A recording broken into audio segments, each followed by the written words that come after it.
Power Book 2 Season 4 is back in the fold. You know they done canceled our show, so it's going away like mold. But on this season, they might have struck gold. Shout out to K.r.e.a.m, 50 Cent, and the rest of everybody, the writers, the producers, the actors, and everybody. Because this first episode had me glued to the screen. Y'all want to talk about it? Here you go.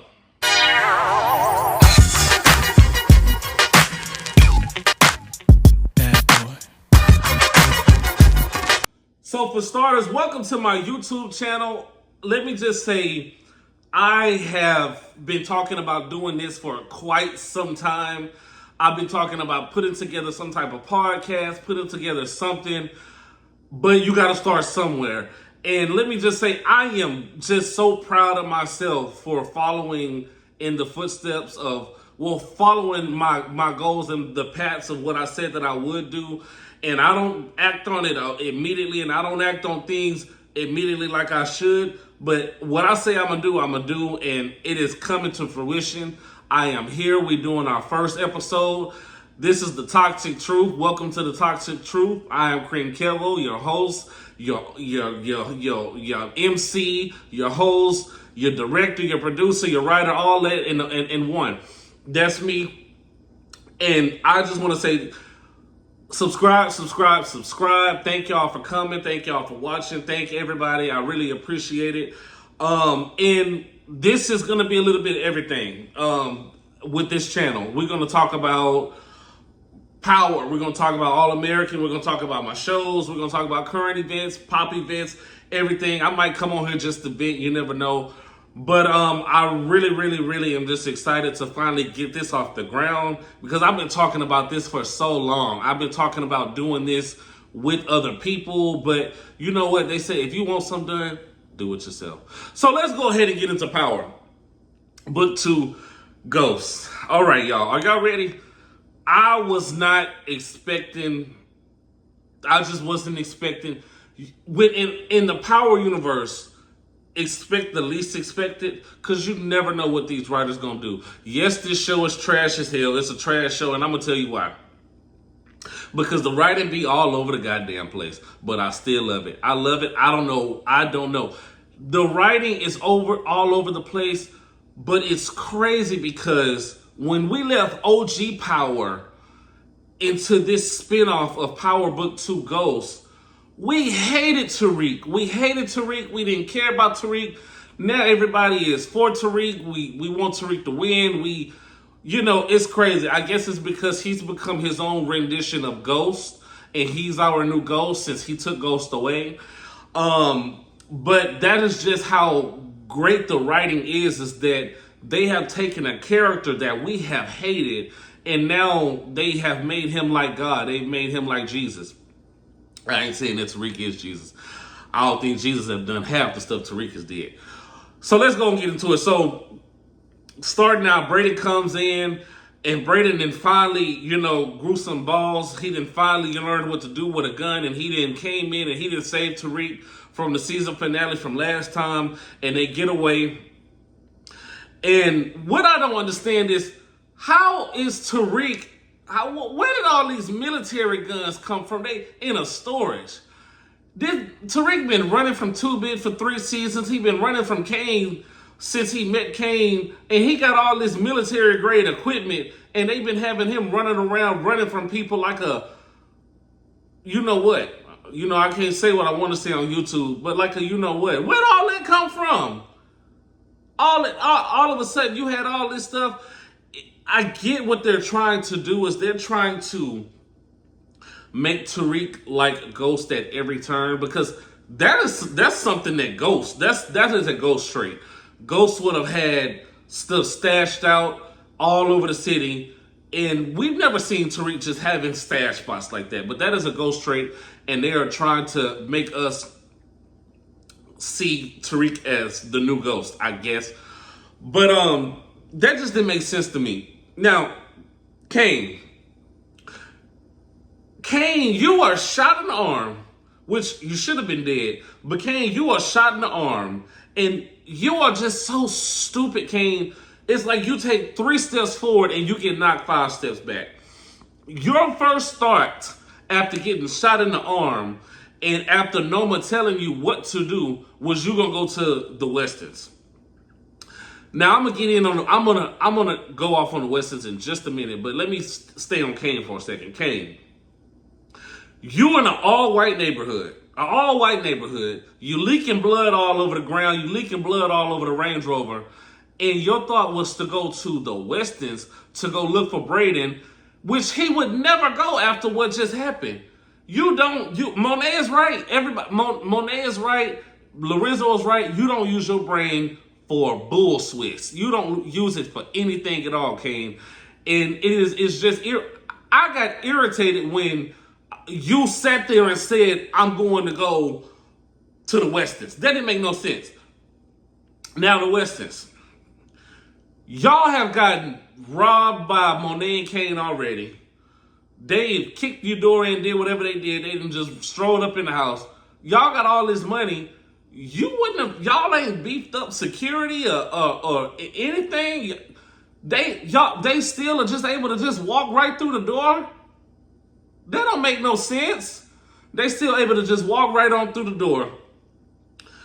And Braden, not Braden, excuse me, Trace is getting his head beat in on the floor by somebody who been shot in the arm. I wish somebody would walk through the door and they been shot in their arm and they beat me to a bloody pulp and beat my head in on the floor.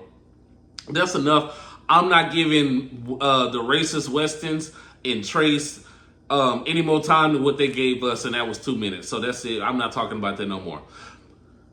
Here's my issue with power. This bull Swiss is not realistic at all. It ain't realistic. Because if it was realistic, Drew would have died this episode. If y'all really wanted to come out with a bang, y'all would have got rid of Drew this episode. Y'all would have got rid of Drew. How does anybody survive that violent car collision and not get hit? Braden should have got out of that Suburban or whatever he was in, and he should have ended Drew at that very moment. He was injured; he couldn't do nothing. And then at the very end of the show, y'all got him running around like Spider-Man, like he had just been in a violent wreck. Ain't nobody doing that. That's what I don't. As much as I love the show, the writing just to be it's not believable. Because if it was, Drew would have been dead. If I was writing it, and if I had painted the picture how they painted the picture, Drew would have been gone. He would have been dead. He would have been dead. Effie. I'm so sick of Effie. She fine and all, but I'm sick of Effie. Effie should have been gone in original power. I'm so sick of Effie. Make up your mind. Effie, and this is what I want K.r.e.a.m to realize. Effie does not like you. Effie is in love with Tariq. But Effie's also going to do what's best for Effie. And if you have not, even Tariq has realized that. Kane, if you haven't realized that by now, you're crazy. Effie does not like you. All that lovey-dovey, smoochy stuff, that's for the time being. But Effie is in love with Tariq. She does not like you. Okay? Now, Effie, you need to make up your mind. Walking around, Effie just sat there and walked around and looked like a sad puppy, like on a sad puppy that didn't have a bone to play with on a Sunday morning because Kane was finna go kill Tariq. So I'm interested to see how it's going to play out when Kane finds out that Effie sent that text, because it's power. Secrets don't stay secrets for long. Kane is going to find out. Let's go back to Drew. Let's go to Dumb and Dumber. That's what their names are, Dumb and Dumber, because this stupid ass plan that they put together to frame Tariq and allow Tariq and all this, even though Tariq was going to be the shooter, but Tasha came in to take the kill shot. That was the dumbest plan. That was never going to work. It was never going to work. And the fact that Monet is not dead, she's not dead, and she's going to wake up. She's smarter than all three of y'all combined. She going to put that together. She going to piece all that together. I told my new name for y'all for the rest of the season is Dumb and Dumber. Diana, You so flip floppy. You flip flop more than high school girls' friends groups. You flip flop all over the place. One ninth grade year, you was friends with Ashley and her crew. 10th grade year, you was friends with Tiffany and her crew. Then back to 11, you back friends with Ashley, and then in 12th grade, you was friends with the studs. You don't know what you want to do, Diana, and that is very irritating. Your character is so irritating. You're sneaky. You're sneaking around. You're crawling. You're snooping. Now you're walking around looking sadder than what Effie was looking, how she was looking following Kane around that campus. Let's talk about that for a second. How did Kane and Effie know where to go all around that? Like, I would have just went to Tariq's room if he wasn't there. Then I would have been like, all right, well, he ain't here. They was walking all around the school. They was in classrooms. Were they just doing that just to find Tariq, or were they like, it didn't make sense. It don't make sense. Half the show don't make sense. But like I said, the writing sometimes is just all over the place.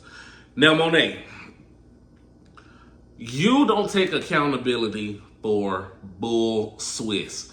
You don't take accountability for nothing. And it was real funny when Lorenzo and Mecca was sitting there on your head. Now, Lorenzo, you can't really talk. She should have offed you because you killed her son. If you kill my son, or if I had kids and you killed my son or my daughter, whatever, there's no coming back from that. There's no coming back from that. I wouldn't have had Gordo do my dirty work. I would have did my dirty work on my own, and I just would have killed you. And when the rest of my kids would have asked why, I would have said, well, this person shot your brother or shot your sister or whoever. It don't matter. So you doing all that, trying to get at Monet and be that scene gave nothing but petty. That's all that scene gave. That scene gave nothing but them mad and petty and trying to take her out as into the underworld with them two, because they both in hell. And I don't care what y'all think. They both in hell. If you don't like it, you don't like it. I don't care.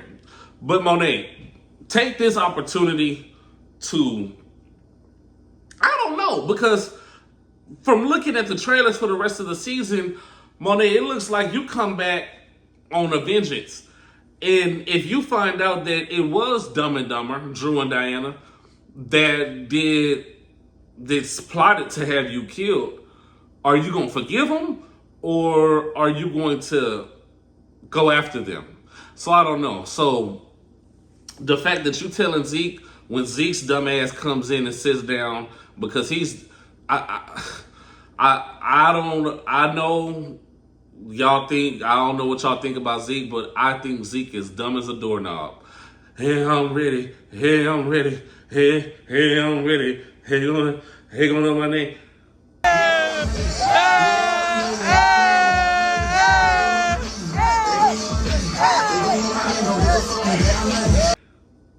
What? Zeke, I was so happy when they killed Zeke off, because his acting was terrible, and he was dumb as a doorknob. And it's funny because I do like dumb actors because it gives me something to laugh at. But hey, I'm laughing at him all on Instagram. Hey, I'm ready. Hey, I'm ready. Hey, gonna know my name. Hey, I'm ready. Anyway, Zeke, although it's dumb as a doorknob, they finally gave Zeke a little bit of sense. And you can tell that the acting is so trash that they condensed it all into about 30 seconds, because they said, look, the viewers don't want to see this bull Swiss, and we not trying to get clowned on Twitter and clowned on Instagram. So we're gonna give him a little 30-second part, and then we're gonna kick his ass back over to back into heaven in the clouds, wherever he at. He can, go shoot hoops and whatever he doing back in the clouds. But Monet, I don't think that Monet is going to take any advice that Zeke's ghost gave her, because she's going to find out that, and Diana still got hell to pay because she pretended to be Monet and gave a letter. So Monet gonna find all this out, and I don't know if she gonna take Zeke's advice and be a mother to them and forgive them and be a better mother. Because remember, she has not, the only kid she's ever really cared about is Zeke. And she asked for a second chance to make things right. Is she going to make things right? I don't know, but we'll see. Overall, this was a really, really good episode, honestly. It was action-packed. Now, let me talk about these two parallels. Tariq and Brayden pull off this Black Ops tactical mission that you would see on Call of Duty against a high profile drug dealer's henchmen. But then when Tariq couldn't shoot Drew and he was 5 feet away. How does in one scene they snipers, they marksmen, they snipers, they hitting every target. But then in the next scene, he 5 feet away and he couldn't shoot Drew.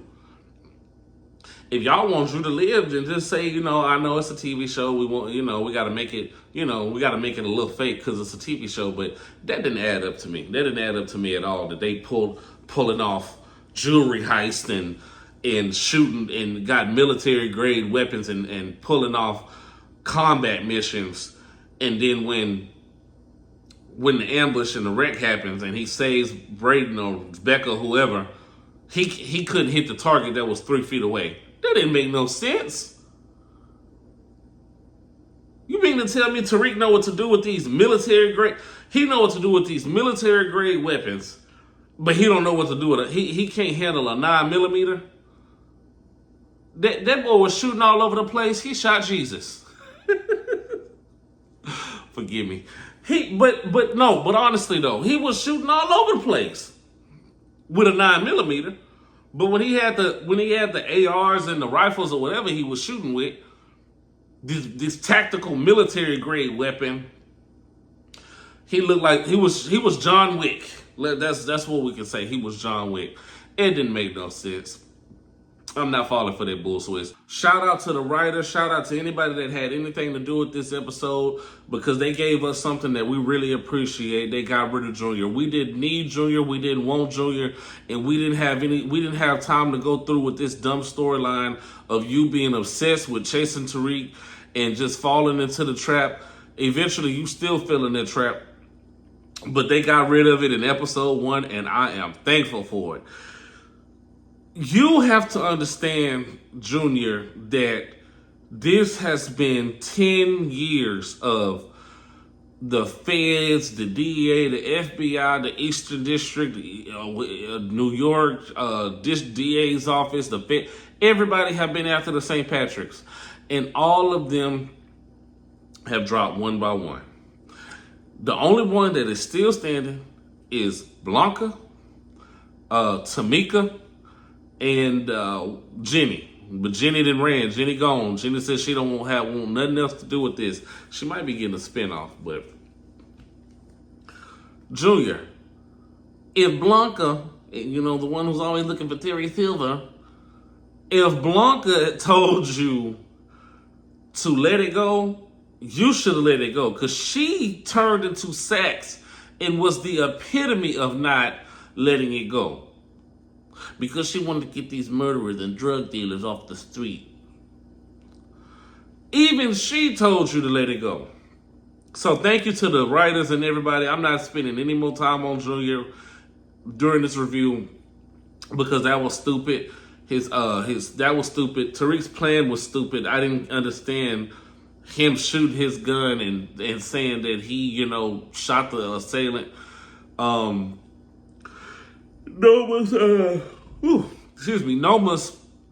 hitman, that didn't make any sense to me.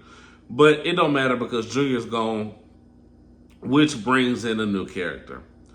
We have been introduced to Detective, whatever his name is, I don't remember it, but it's Michael Ealy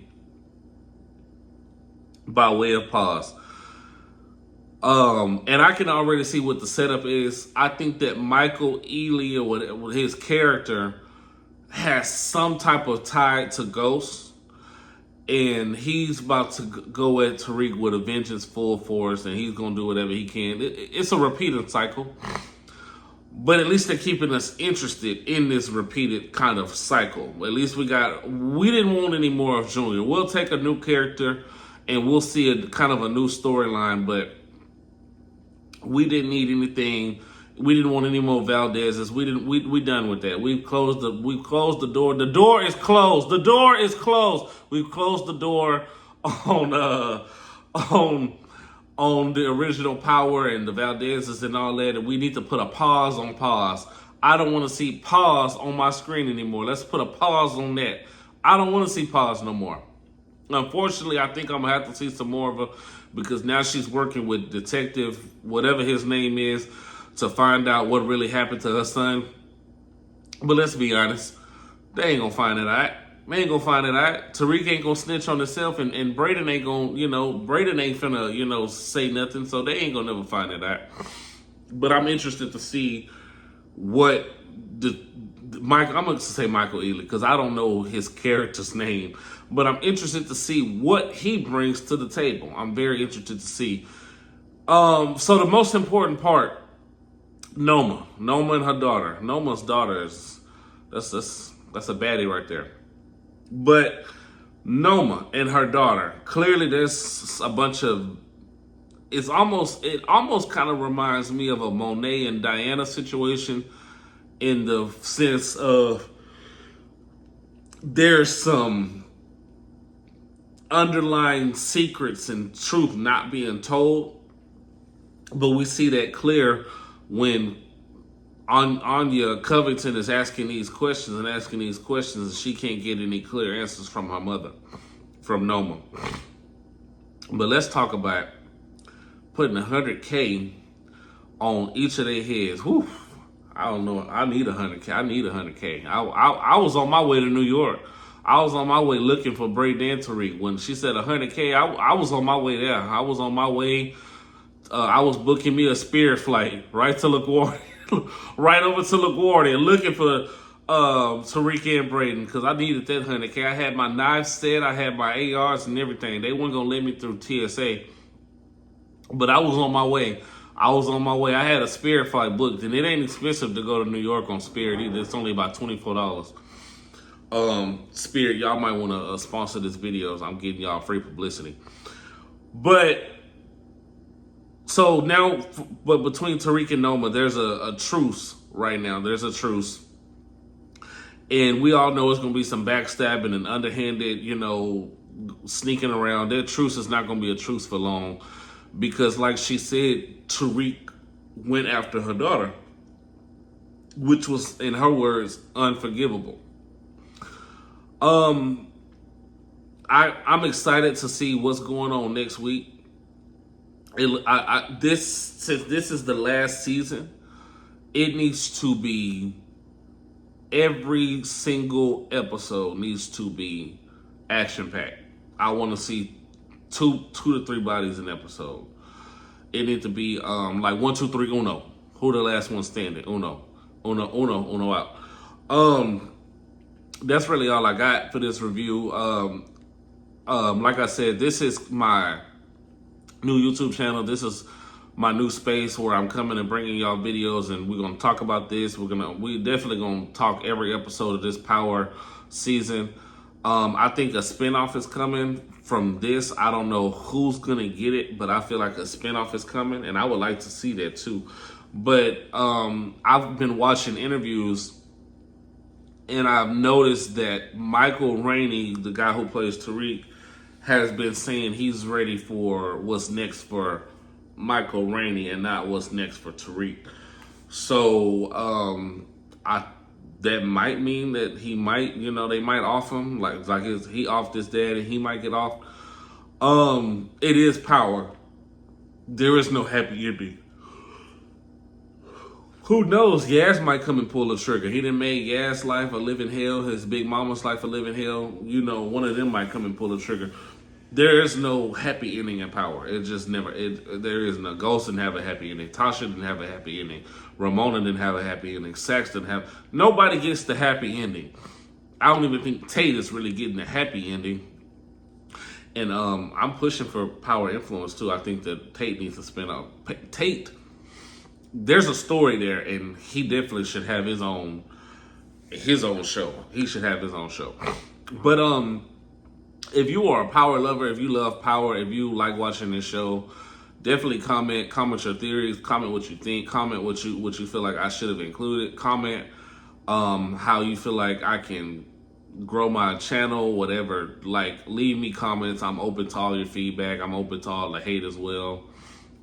You ain't got no haters, you ain't trying. No haters, you ain't trying. But like I said, you know, just taking a step away from power and just reflecting back on just this moment. I'm excited that I've opened up this space. I remember when I was in high school, I had tried to do something similar to this, but now it's just so much, technology's advanced so much, and then there's a lot more that you know goes into it. So this is gonna be a little extra work, but you know, take the time to subscribe to my channel. I'm gonna be pumping out content. Let me know some stuff that, you know, let me know some shows that you want to talk about. I love watching shows. One thing about me, my friends know, I watch movies and I watch shows. So let me know what you want to talk about. The election's coming up. Let's talk about that. Are you for Biden or are you for Trump? All of that. So I appreciate y'all for rocking with me tonight. And I'm tired, so that's why I'm not used to, I talk a lot, but I ain't used to doing this much talking. But I appreciate y'all for watching tonight, and you know, hit the like button, subscribe, share this. Thank you so much. It's only gonna get better from here. The equipment's gonna get better, everything is gonna get better. And I will see y'all later. All right. He's my advisor. So she know about us? That's why she giving advice ain't nobody asked her Professor for? Milgram just talked to a bunch of students. She don't know nothing. Almost ended my whole career over this shit. And now they gonna question us up at the school. I think I gotta tell them what I know.